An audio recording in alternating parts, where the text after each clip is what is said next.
এমন ভক্ত, তার অন্তরঙ্গ ভক্ত, সে ভক্ত কি করছেন, তিনি অসুস্থর মধ্যে মলমূত্র ত্যাগ করছে, তার মধ্যে পড়ে গেছেন। ভগবান গোবিন্দ কি করছেন, তাকে ধরে ধুয়ে স্নান টান করে পরিষ্কার টরিষ্কার করে বস্ত্র তাকে পরাচ্ছেন। তাহলে তার প্রভু কি বলছে, এই যে এখানেও তো বলতে চাইছে, তুমি তাকে ভালোবাসো, তন মন ধন দিয়ে তাকে ভালোবাসো, তোমার কাছে সবসময় থাকবে। ভগবান কারো অন্যায়, ভগবান সকলে তার সব সন্তান, অনন্ত জীব তার সন্তান। অপরাধ করার জন্য তারা বিভিন্ন বিভিন্ন অংশে চলে গেলেন। সেই জন্য বলছে মর্যাদা লঙ্ঘন সইতে না পারে। ভগবান কি বলছে, মর্যাদা, যে যার সম্মান, ব্রাহ্মণের সম্মান দিতে হবে, ব্রহ্মচারী সম্মান দিতে হবে, সন্ন্যাসীকে সম্মান দিতে হবে, বাবাজি মহারাজকে পরমহংস তাকে সম্মান দিতে হবে। কেন?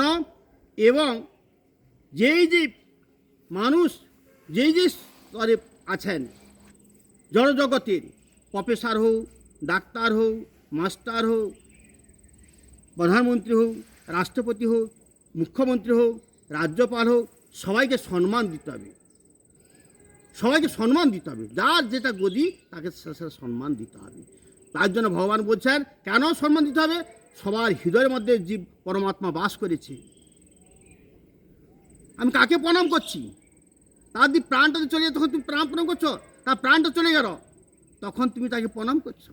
হ্যাঁ, তার দেহের মধ্যে আত্মা চলে গেল, তখন তাকে কী করে, আরে এই দেহটাকে সৎকার করো, না হলে আমাদের পোকা হয়ে যাবে, গন্ধ হবে, দুর্গন্ধ হবে, তাকে দাহ করো, অগ্নিতে দাহ করো, শুদ্ধ হোক, পবিত্র হোক, তার দেহটা আত্মা পবিত্র হোক। দেহটা তদ্রূপ আমাদের এই জন্য কি বলতেছে, আজকে এক ভক্ত, আমাদের গৌড়ে মঠে একজন মহারাজ, তিনি মায়াপুরে ভোরে প্রাতঃ হাঁটাচলা করছে, তার সঙ্গে সেবক আছে।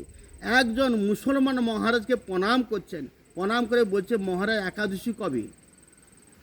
মহারাজ অবাক হয়ে গেছেন, একাদশী মানে একাদশী কবে? মানে না মহারাজ আমি একাদশী ব্রত করি। আরে তুমি মুসলমান এসছো, তুমি ব্রত করো? হ্যাঁ মহারাজ, এই কারণটা আমি কি বলছি আপনি শুনুন। আমি একজন বড় ছিলাম, সৈনিক বিভাগে বড় ছিলাম। আমার ডিউটি ছিল জঙ্গল মহলে, সেইখানে আমাকে জঙ্গলে পাহাড়, রাত্রি পাহাড়ে থাকতে হতো, কেন অনেক গোয়েন্দার। সেই জন্য মধ্যরাত্রে ভূতরা তারা আনন্দ করছে, নৃত্য করছে। তখন বললেন তোমরা কে কে এত এত রাত্রি, গভীর রাত্রি তোমার চিৎকার করছো?